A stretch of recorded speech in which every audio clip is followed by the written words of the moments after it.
Hi all, Quatia here from the SCA Tutoring Center. I'm here to discuss with you one of the hot topics this time of year for most of our parents. I know it's been quite some time since we have submitted a video, but I don't really want to come before you unless I feel that I have something of value to offer you. And today, I feel that we can offer you a few tips that can help you navigate the public school system if you happen to receive one of those possible retention letters.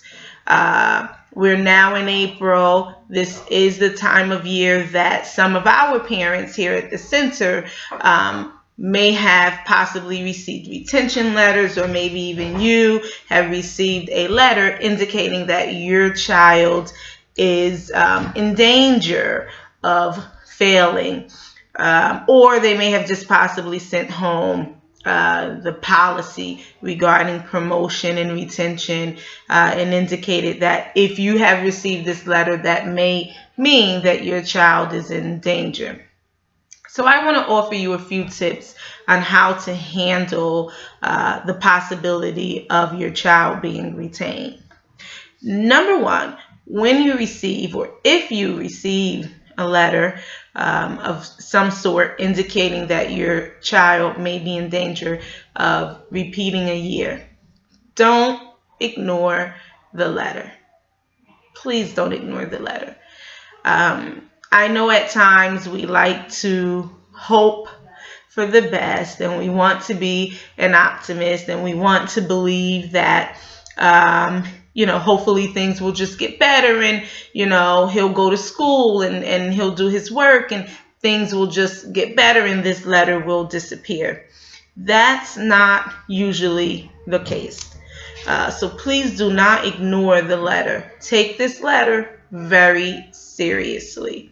The first thing, other than don't ignore the letter, number two would be contact the school immediately. Contact the school to set up a conference, whether it's with the teacher, the principal, whomever would like to speak with you. Set up a conference to discuss the reasons that you have received this letter. I always recommend to my parents to bring a small tape recorder with you. Some parents may think that's extreme. Some parents may say, oh no, I don't want to hurt anyone's feelings. I'm not suggesting that you hide the recorder. I'm suggesting that you openly state that I would like to record this conversation, because at this point it's very serious. And as we know, if it's not on paper and it's not recorded, it didn't happen. It didn't happen. So you need some kind of proof to protect yourself and your child. We need whatever that's said in this meeting to be documented, either on paper or on the recorder. So I would suggest bringing a recorder with you and recording the meeting. After that, you would need to find out from the school, the teacher, the principal, what has been put in place to help your child so that your child could possibly prevent being detained. The schools, not detained, retained. The schools have an obligation to your child. So the school should not simply send a notice to you in April and indicate that your child may be retained. The school has an obligation as soon as they realize that your child may possibly be in danger of failing.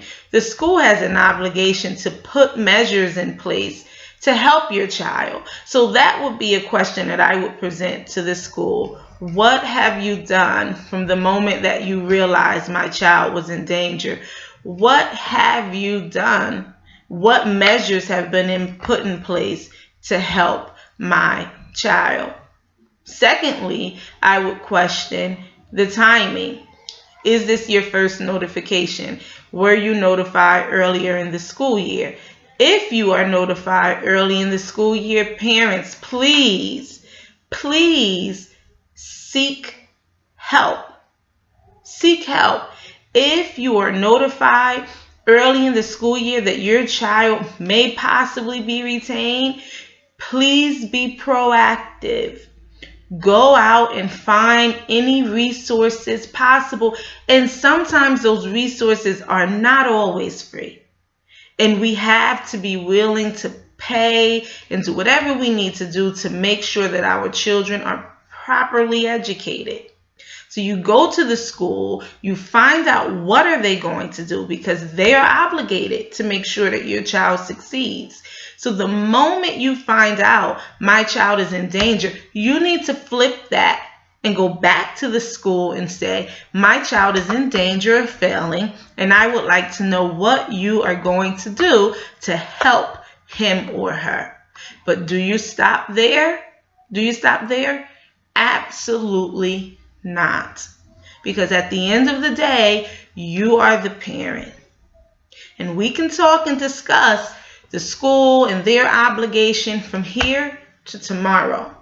However, at the end of the day, you are the parent and your child is your number one concern, and you are responsible to make sure that they are properly educated as well.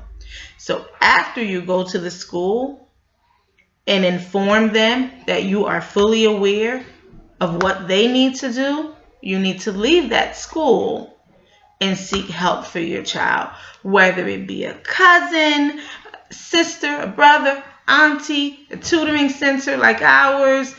It really doesn't matter. But you need to seek qualified help for your child so that your child can succeed.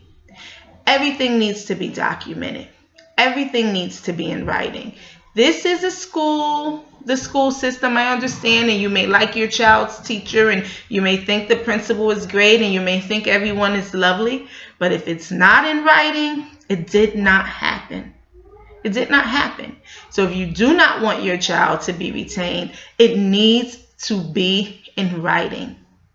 You need to go to the school. There's no need to go there and yell and get upset or cry and beg, however you tend to handle things. There's no need to do that. You go there, you express your opinion, you express your concern, but everything has to be documented.